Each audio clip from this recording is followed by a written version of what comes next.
929 centimeters in feet? First of all, we need to know the value of 1 centimeter in feet. It's always 1 centimeter equals 0.03280839895 feet.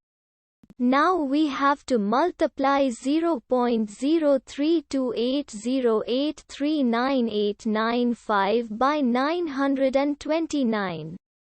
Therefore, 929 centimeters times 0.03280839895 feet equals 30.4790026245 feet.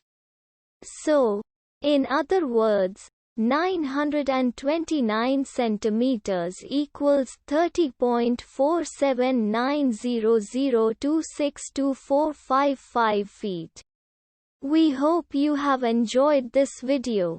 Please like and subscribe to our channel for more videos like this.